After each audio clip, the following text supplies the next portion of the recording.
Tal como se indicará en la introducción de la clase virtual número 26, estamos ya en el análisis y explicaciones de esta clase virtual que comprende ecología, primera parte, componentes del ecosistema. Iniciamos con el concepto de ecología. ¿Cómo podemos definir este término de ecología? Entonces, dentro del estudio de la biología, se puede aplicar a los distintos niveles de organización de la materia viva, es decir, desde la célula en adelante. Esta organización es jerárquica. ¿Qué significa? Que a partir de una célula se van incrementando los niveles de organización biológica de célula, tejido, órgano, sistema, individuo, de individuo a poblaciones, etc. Y a eso se refiere con nivel jerárquico. Entonces, esta organización jerárquica, los componentes de los niveles inferiores permiten desarrollar el siguiente nivel más alto de organización. Vamos a profundizar en esto.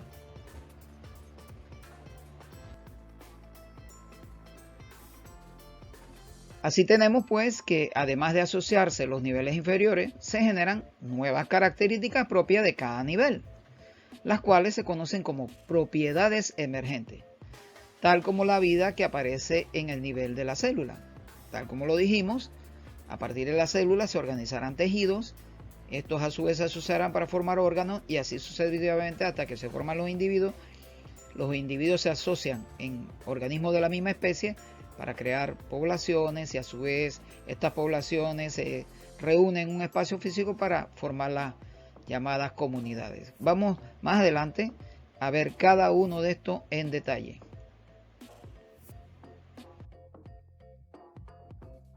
Entonces, ¿la ecología qué es? La ecología es el estudio científico de las interacciones entre los organismos y su ambiente, por lo que el nivel de organismo, la unidad básica de interacción ecológica. El nivel de organismo es la unidad básica de interacción ecológica. Así que en todo ecosistema siempre habrá organismos que son considerados de manera individualizada, tal como lo tenemos en las ilustraciones. Los organismos pueden interactuar con individuos de su misma especie, con los de otras especies y con el ambiente.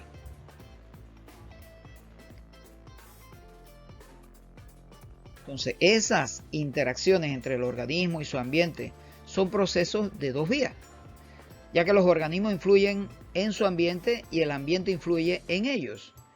Cualquier actividad de los organismos genera efectos sobre otros componentes de un ecosistema o sistema ecológico, y a su vez esto afecta la actividad de los organismos, es decir, cualquier cosa que los organismos hagan en el entorno, en su ambiente, afecta a ese ambiente y a su vez el ambiente le provee recursos para afectarlos a ellos de una u otra manera.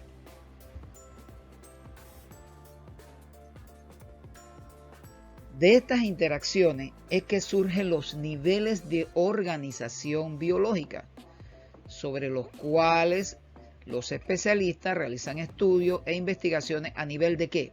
Partiendo del nivel básico, organismo, luego población, comunidades, ecosistema, bioma y mucho más.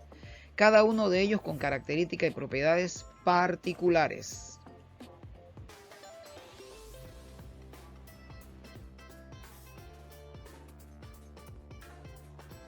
Tal como lo vemos en la ilustración, los niveles de complejidad ecológica reflejan la manera en que los seres vivos se relacionan, ya sea de la misma especie o de especie diferente, al coexistir en un espacio físico determinado.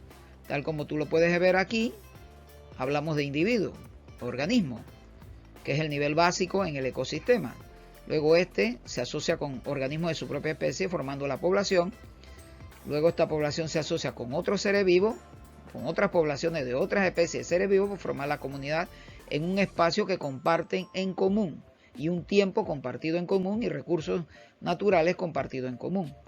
Luego, todo el conjunto de esos aspectos no vivientes y aspectos vivientes, lo que llamamos elementos bióticos, aquello que tiene vida en el ambiente, desde la célula en adelante, y lo que serían los elementos abióticos, o sea, todos los recursos: agua, aire, viento, oxígeno, dióxido de carbono, sales minerales.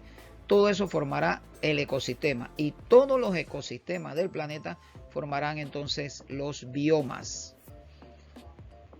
Tal como tú lo puedes apreciar, en la parte inferior hemos presentado algunas interacciones que tienen los organismos que explicaremos más adelante, como es el caso del colibrí, que está tomando néctar y a su vez poliniza las plantas.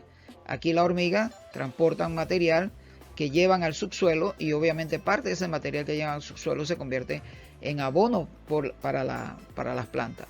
Aquí una relación del consumo de un herbívoro de la hierba, que cuando se consume lo que se llama el sobrepastoreo, cuando ocurre el sobrepastoreo, entonces esa hierba es afectada también. Bien, vamos adelante, vamos a ver en detalle cada una de estas interacciones.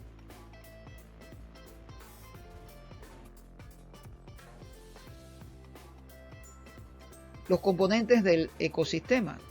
Los organismos que viven en un lugar determinado interactúan con otros individuos de su misma especie y de otras especies.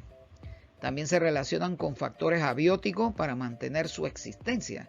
¿Y cuáles son esos factores abióticos? Son componentes físicos como la luminosidad, la temperatura, algunos factores químicos como es el pH y sustancias y elementos que hay en el entorno, el agua, el oxígeno, entre tantos factores o elementos abióticos. Así, los componentes del ecosistema no solamente integran componentes abióticos, también tenemos componentes bióticos. Entonces, en esta variedad de interacciones es lo que reconocemos como ecosistema, que incluye las relaciones entre los denominados factores bióticos, todo lo que es ser vivo, y los factores abióticos que acabamos de explicar, los elementos vitales para la vida, pero que no tienen vida. El individuo, el nivel básico de organización de un ecosistema, ¿corresponde a qué? A cada ser vivo, como lo puedes ver en las ilustraciones. Por lo tanto, es la unidad elemental del ecosistema. Cada uno de los miembros de una especie, pero considerado aisladamente individuo por individuo. Cada ser vivo puede ser vegetal o animal, incluso microorganismos descomponedores, hongos, etc. Es un individuo si se considera en relación a la especie a la cual pertenece. Entonces, ese conjunto de organismos de la misma especie que ocupa una misma área en un tiempo determinado y que comparten determinado tipo de alimentos, ¿quiénes son? Pues la población. Entonces, esa población es un conjunto de organismos de la misma especie que viven en un espacio y tiempos comunes y que pueden potencialmente, algo importante, ¿cuándo es que se considera una población común? Se considera una población única, cuando ellos son capaces de reproducirse entre sí mismos. Comunidad es el conjunto de todas las poblaciones presentes en una misma área y tiempo y que comparten recursos en esa área, comparten recursos alimenticios y incluye a todas las poblaciones, vegetales, animales, microorganismos, herbívoros, carnívoros, omnívoros, todos, así como sus interacciones. Así que no solamente son ellos, sino la forma en que se relacionan. Y esa forma en que se relacionan crean entonces los componentes, parte de los componentes del ecosistema.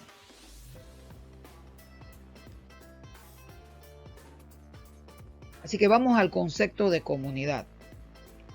Resumiendo, una comunidad ecológica se compone de todas las poblaciones que interactúan dentro de un ecosistema. Es entonces el componente biótico. Las especies que interactúan en un área constituyen una comunidad ecológica. La mayoría de las comunidades ecológicas contienen especies que interactúan entre sí y con los factores abióticos de manera muy variadas. En una comunidad, los organismos se pueden dividir en niveles tróficos, o sea, niveles en los cuales está la forma en que se alimenta un organismo en el sistema, en el ecosistema.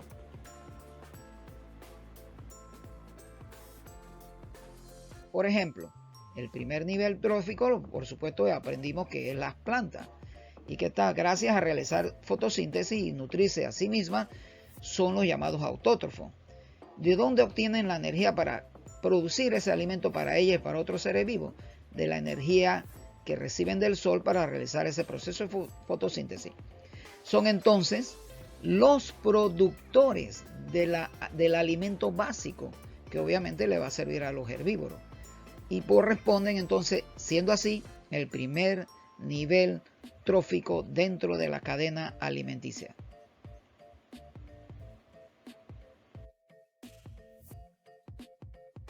Los organismos que no realizan fotosíntesis, ¿quiénes son esos? Entonces son los heterótrofos. Y los heterótrofos consumen de manera directa o indirecta las moléculas ricas en energía que producen los organismos autótrofos. Dentro de los organismos heterótrofos se encuentran los herbívoros, carnívoros, parásitos, descomponedores y los omnívoros, tal como lo vimos cuando se trató el tema de funciones vitales. Entonces corresponde a los consumidores primarios, secundarios y terciarios formar los niveles tróficos superiores, segundo, tercero, cuarto, respectivamente.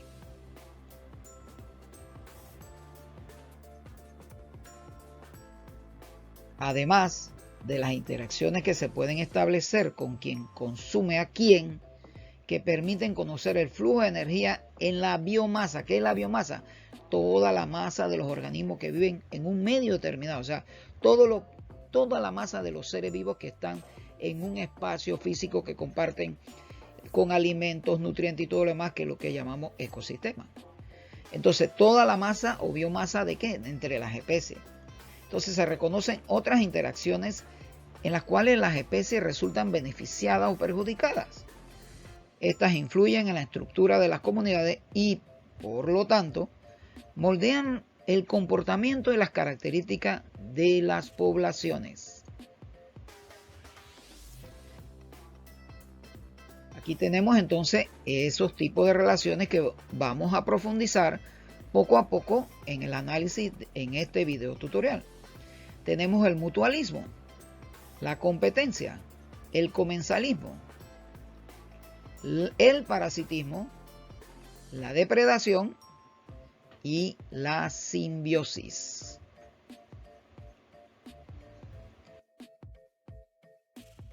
Entonces, las interacciones en las comunidades están contenidas en el concepto de ¿qué? Nicho ecológico. ¿Pero qué es eso de nicho ecológico? Que no se confunda con un nido hecho por un ave o un nido hecho por un mamífero. No, nicho ecológico, el cual incluye ¿qué cosa? El lugar físico de donde habitan esos organismos y todos los factores bióticos y abióticos que ellos necesitan. ¿Para qué? Para lograr su crecimiento, supervivencia y reproducción. Nosotros los seres humanos también tenemos nuestro nicho ecológico, que parte desde el lugar donde vivimos, la comunidad con que compartimos con otros seres vivos, incluyendo nuestros vecinos y otros seres no humanos, el aire que respiramos, el oxígeno, el agua que utilizamos, el tipo de trabajo al cual nos dedicamos, el cual nos da recursos económicos para sobrevivir. Entonces todo ese conjunto de elementos que una familia tiene para mantener su supervivencia, sería su nicho ecológico. Competencia. Si no, fíjate bien en este pequeño GIF que hemos colgado acá. Fíjate cómo se interacciona todos los seres vivos que hay ahí. La lombriz de tierra que escarba, abre túneles por los cuales entra el agua con más facilidad y el aire contiene oxígeno que va a las raíces de las plantas. El escarabajo, que también toma compuestos orgánicos en descomposición y procura alimentarse de ellos, y sus excretas sirven de abono. Y así una serie de elementos. Pero fíjate aquí que no solamente está creciendo las plantas del jardín o los frutales, también hay lo que se llama malezas invasoras. si no se retira la maleza, ¿qué crees que va a pasar? Pues va a haber una competencia interespecífica, es decir, entre distintas especies, malezas, frutales, plantas de jardín, y que van a que como consecuencia todos los recursos que aquí se necesitan para sobrevivir van a tener que repartírselo. Entonces, como consecuencia de esta relación, ambas saldrán perjudicadas. Las especies que queremos conservar en el jardín o en el huerto, pues los nutrientes, el espacio, la luz y el agua disponible en el terreno tendrían que repartirlo entre ambos tipos de individuos. El fenómeno descrito ocurre solamente en una pequeña escala, aquí como un ejemplo, pero esto se da a nivel de mayor escala en ambientes naturales. Así que la competencia se da cuando dos organismos necesitan el mismo recurso y se encuentran en el mismo espacio físico. Cuando esto sucede, y tal como viste en el ejemplo anterior, ambas salen perjudicadas. Mientras más limitado sea el recurso o más similar sea el nicho que comparten, más intensa será la competencia por ese espacio, por esos recursos. Entonces, esta competencia también puede darse entre organismos de la misma especie. Así a esta se le denomina entonces intraespecífica.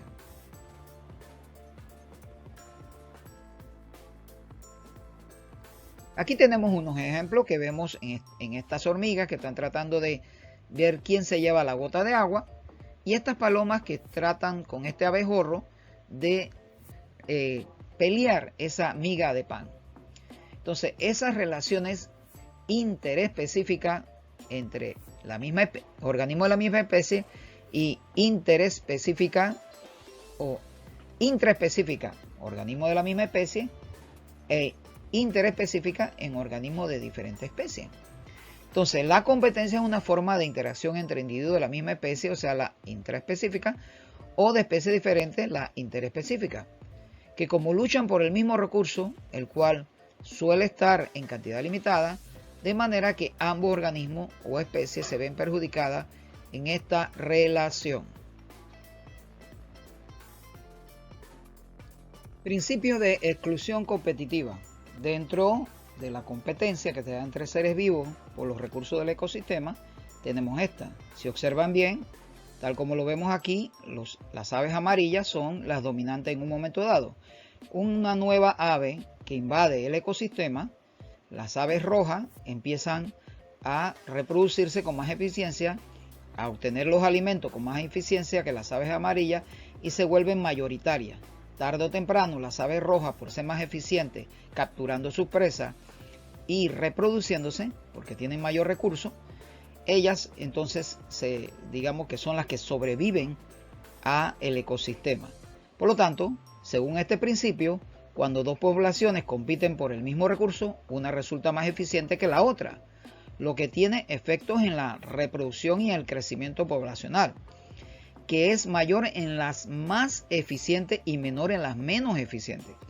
Si se llega a una situación extrema, la población menos eficiente puede incluso desaparecer del ecosistema.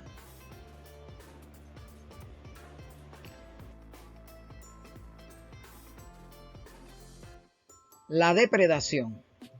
La depredación es un tipo de interacción entre poblaciones de carácter trófico, es decir, por necesidad de alimentarse, o de consumo que se establece entre especie consumidora, depredadora y las presas. Entonces, este tipo de interacción, el predador se beneficia y la presa es perjudicada, tal como lo tienen ustedes aquí en la ilustración.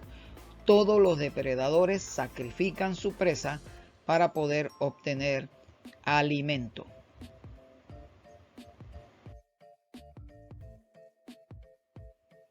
Fíjense estos ejemplos curiosos. Muy chistoso. El insecto le saca un silbato al camaleón y el camaleón sencillamente saca la lengua y lo devora. Igual acá, esta planta que no es un GIF. Este es parte de un video real donde esta planta lo que hace es que mata al insecto y la descomposición de la materia orgánica de ese insecto le sirve de nutrientes a la planta, ya que sus raíces no son lo suficientemente eficientes para obtener todos los nutrientes que necesita. En el caso del lince que persigue la liebre, pues obviamente este va en busca de esa liebre. Pero ¿qué tienen en particular el hecho de que haya depredadores y presas? En los ecosistemas naturales hay un equilibrio ecológico en cuanto a cuántas presas deben haber, cuántos depredadores. Entonces, una de las consecuencias de la depredación en su efecto regulatorio en el tamaño de las poblaciones de ambas especies que participan en esa relación.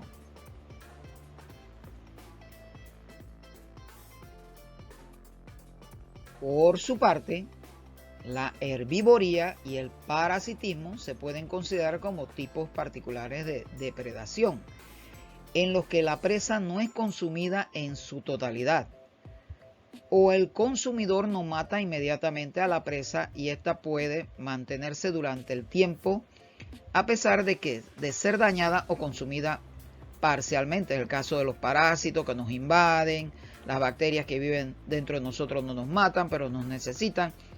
Algunas bacterias entonces en el consumo que hacen de la materia orgánica que nosotros nos alimentamos, pueden descomponer materia vegetal para darnos vitaminas e incluso otros nutrientes que de manera directa sobre todo vegetales verdes, no podemos nosotros digerir, valga la redundancia, mediante el mecanismo de digestión.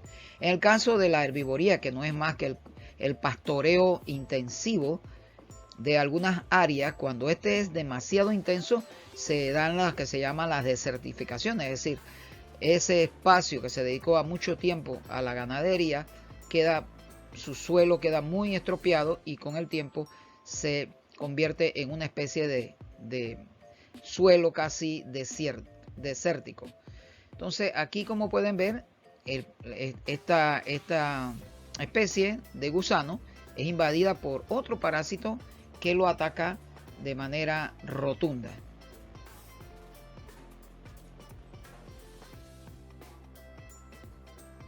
Entonces, ¿qué tenemos aquí? En biología hay una relación que se denomina simbiosis. Es la forma en la que individuos de diferentes especies se relacionan entre sí, obteniendo el beneficio de al menos uno de los dos. La simbiosis se puede establecer entre animales, vegetales, microorganismos y hongos. La simbiosis es un tipo de mutualismo en el que una de ambas partes son dependientes de la otra. Aquí tenemos el caso de los líquenes. El líquen no es más que una combinación de un alga con un hongo.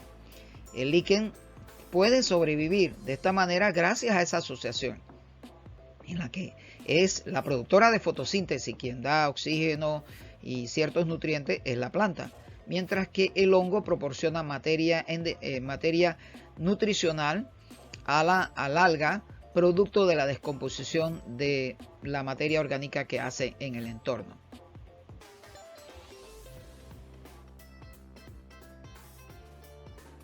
A los individuos que integran las relaciones simbióticas, ¿cómo se les llama? Pues simbionte, a ambos. Cuando uno de los individuos tiene un tamaño mucho más grande que el otro, entonces a este se le llama huésped, al más grande. Y simbionte al de menor tamaño.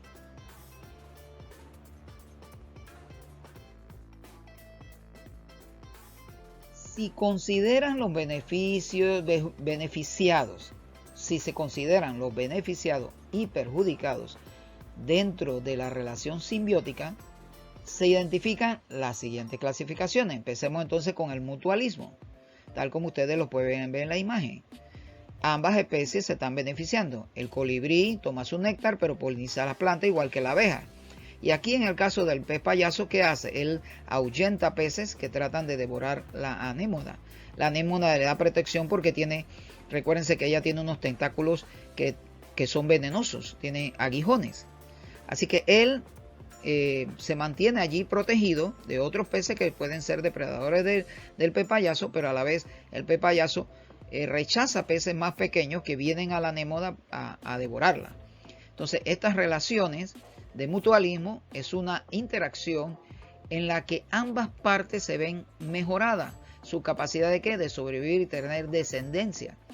En este tipo de relación, ambas especies se ven beneficiadas a partir de la relación que establecen.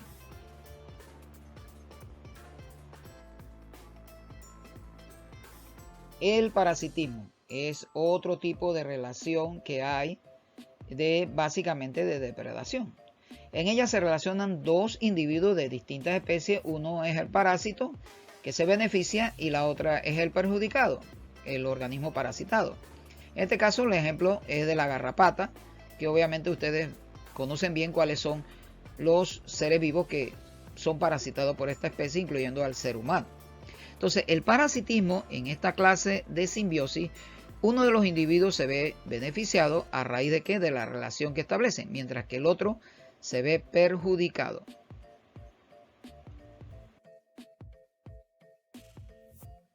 El comensalismo es cuando dos organismos obtienen beneficio, uno de ellos se beneficia del otro para conseguir alimento o refugio, y el organismo no obtiene ningún beneficio, el otro, al cual sirve de brindar una concha, como es el caso del cangrejo ermitaño que usa la concha de un molusco, pero ya esa concha está vacía, así que él se aprovecha de esa situación. En el caso de organismos carroñeros, como es el caso de aquí de los buitres, que nosotros le llamamos gallinazos, ellos van a comer los restos de aquella presa que dejó otro ser vivo, como es el caso de los carnívoros. Aquí un nido de ave que se construye en un árbol. El árbol no le incomoda, no le daña, no le perjudica, pero el ave y los polluelos de esa ave quedan refugiados gracias a que el nido ofrece en las ramas más altas del árbol cierta protección. La mariposa, como pueden ver, las orugas se plantaron en la rama del árbol, pero no la perjudican. Sencillamente ellas crecen de manera individual, se favorecen por eso, pero no perjudican a la planta. Aquí, como vemos, al hipopótamo tiene una serie de aves pegadas. ¿Por qué? Porque ellas son garrapateras. Van y le quitan las garrapatas, ellas se alimentan de eso, viajan con el hipopótamo, pero el hipopótamo no sale perjudicado. Bueno, hasta cierto modo logra cierto beneficio. Entonces, eso es el comensalismo.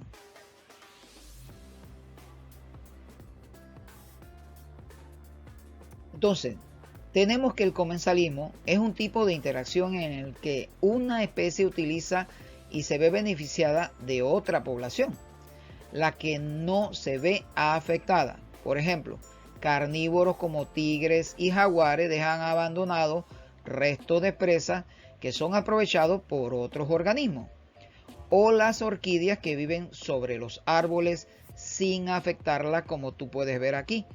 Aquí están las hienas disfrutando de lo que dejaron posiblemente los leones, y en este caso los buitres devorando lo que puede ser lo que dejaron los leones o lo último que dejan las hienas después de haber saciado sus necesidades alimentarias. Entonces, dentro del comensalismo, en esta relación, uno de los individuos se ve beneficiado mientras que el otro no se ve afectado ni para bien ni para mal. Dentro del comensalismo existen los siguientes tipos. La carroña, un individuo se alimenta de los desechos de otra especie, como aparece aquí los buitres.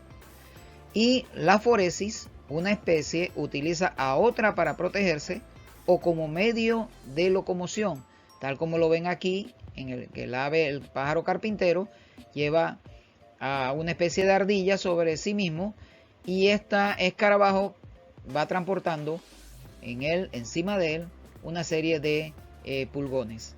Bueno, esas son otras formas de comensalismo muy específicas en este caso.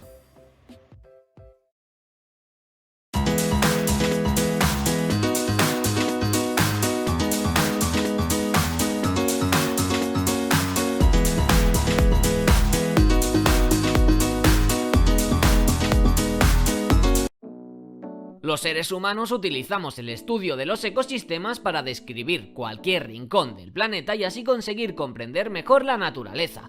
El término ecosistema fue establecido por Roy Clapham en el año 1930 para clasificar las relaciones que existen entre las comunidades de seres vivos y el medio físico que los rodea. Si quieres aprender qué es un ecosistema, cuáles son los tipos que existen y qué tipos de organismos viven en ellos, quédate porque te lo explicamos todo en este vídeo de Ecología Verde.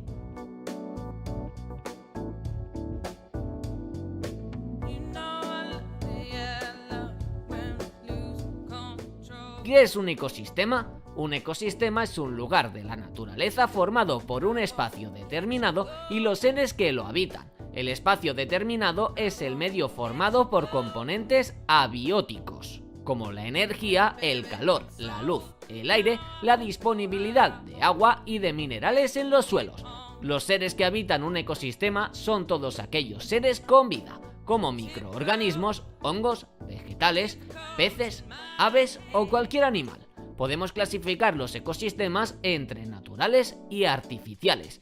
A continuación te explicamos cada uno en detalle y qué subclasificaciones tienen. 1. Ecosistemas terrestres. Los ecosistemas terrestres son aquellos en los que los seres vivos habitan en el suelo, cerca de este y en el subsuelo. Ocupan el 30% del territorio de la Tierra y se dividen en los siguientes tipos. Desiertos, que ocupan un 30% de los ecosistemas terrestres. Sabanas y pastizales tropicales, como estepas, praderas y herbazales, que ocupan un 20%. Selvas, con un 23%. Bosques templados y tundras, con un 17%. Si quieres saber qué es la tundra y qué tipos existen, aquí arriba y en la cajita de información te dejamos un vídeo en el que te lo explicamos todo. Y por último, entre los ecosistemas terrestres también están las zonas de cultivo que ocupan el 10% restante. 2. Ecosistemas acuáticos. Los ecosistemas acuáticos se caracterizan por la presencia de agua como componente físico principal. Este agua puede ser dulce o salada, por lo que encontramos dos tipos de ecosistemas acuáticos. Los ecosistemas marinos son todos aquellos ecosistemas de agua salada, como los océanos, mares, arrecifes, aguas someras litorales, estuarios y lagunas costeras de agua salada. Los ecosistemas dulceacuícolas son todos aquellos que, como su nombre indica, son de agua dulce. En este subtipo de ecosistemas encontramos lagos, estanques, ríos, arroyos y manantiales. Si estás aprendiendo con este vídeo, no olvides suscribirte al canal de Ecología Verde para saber más sobre ecología, medio ambiente y salud. 3. Ecosistemas mixtos. Los distintos ecosistemas se localizan en terrenos determinados del planeta, por lo que es muy común que, a veces, se den intersecciones entre diferentes tipos de terrenos, siendo estas zonas intermedias los llamados ecosistemas mixtos. Pueden estar formados por terrenos de agua y tierra o bien de tierra y aire. Los principales tipos de ecosistemas mixtos que existen en la naturaleza son los siguientes: humedales, manglares, marismas y costas. 4. Ecosistemas artificiales. Los ecosistemas artificiales, también conocidos como antrópicos o humanizados, son ecosistemas no naturales. Esto significa que incluyen todos los terrenos que han sido cambiados por la acción del ser humano. Los principales tipos de ecosistemas artificiales son los siguientes: ecosistemas urbanos, ecosistemas agrícolas o agropecuarios y ecosistemas de presa o embalse. Organismos de un ecosistema. En un ecosistema hay una gran variedad de organismos o seres vivos con muchas funciones distintas. Estos establecen relaciones entre ellos a distintos niveles, ya sea entre seres de la misma especie o entre distintas especies. Por esta razón, los individuos que viven en los ecosistemas que hemos mencionado se pueden clasificar en estas tres categorías. Productores son aquellos organismos capaces de generar su propio alimento a partir de sustancias inorgánicas y con la ayuda de la luz solar, es decir, son organismos autótrofos. Son la base de la cadena alimentaria y dos buenos ejemplos son las plantas y las algas. Consumidores son los organismos heterótrofos, es decir, aquellos que se alimentan de otros seres porque no tienen la capacidad de fabricar su propio alimento, por ejemplo las vacas, las ranas, las ballenas o los seres humanos. Descomponedores. Se trata de organismos que se alimentan de materia orgánica en descomposición proveniente de otros seres vivos, como hojas secas, cadáveres de animales, troncos de árboles muertos o excrementos. Como ejemplo de organismos descomponedores que están en todo tipo de ecosistemas tenemos los hongos y las bacterias. Si has aprendido viendo este vídeo, no olvides darnos un buen like y escribir tu opinión en los comentarios. ¡Hasta la próxima, ecologistas!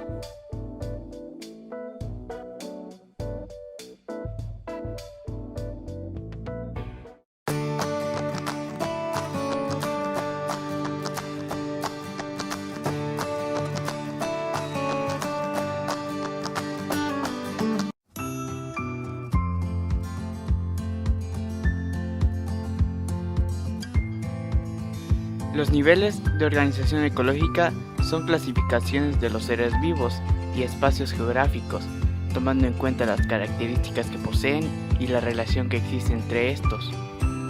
Se dividen en 6 niveles.